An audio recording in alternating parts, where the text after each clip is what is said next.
सत्यमेव जयते या ब्रीदवाक्याला सत्यात उतरवणारी महाराष्ट्रातील एकमेव मराठी वृत्तवाहिनी आजचा महाराष्ट्र। तानसा धरणाच्या पायथ्याशी भीषण पाणी टंचाई। शहापूर तालुक्यात तानसा, वैतरणा, भातसा यासारखी महाकाय धरणे असताना इथल्या आदिवासींच्या पाचवीला पुजलेली पाणी टंचाई दूर होण्याचे नावच घेत नाही। दरवर्षी अनेक गावपाड्यांना पाणी टंचाईचा सामना करावा लागत आहे।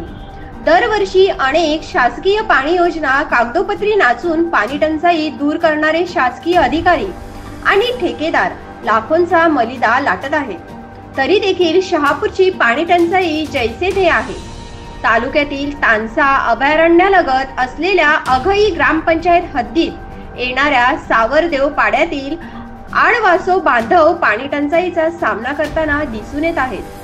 जवळपास 345च्या वर आदिवासी बांधव वास्तव्य करत असलेल्या सावरदेव पाड्यापासून मुंबईची तहान भागवणारे तानसा धरण फक्त 1.5 किलोमीटर अंतरावर आहे।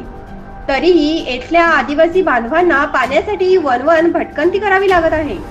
धरण उशाला असतानाही येथील आदिवासींच्या घशाशी कोरड थांबायचे नाव घेत नाही। सावरदेव सारखे डोळखाम, कसारा, अजनूप, अघई परिसरातील गावपाड्यांना एप्रिल मे महिन्यामध्ये भीषण पाणी टंचाईचा सामना करावा लागत असून सध्या शहापूर पाणी पुरवठा विभागाकडून 41 गावे आणि 151 गावपाड्यांना 42 टँकरने पाणी पुरवठा सुरू आहे। मोदी सरकारची हर घर जल हर घर नल ही जल जीवन मिशन अंतर्गत सुरू असलेली पाणी योजना देखील या आदिवासी बांधवांची तहान धावण्यासाठी असमर्थ ठरत आहे। आजचा महाराष्ट्र न्यूज साठी अविनाश कापडणे, शहापूर। मावशी, तुम्ही किती वाजेपासून बसलाय तिथे? 2 वाजेपासून बसले। आता जवळपास 5 वाजायला आले। 3 तास तुम्ही पाण्यासाठी या ठिकाणी बसून आहे।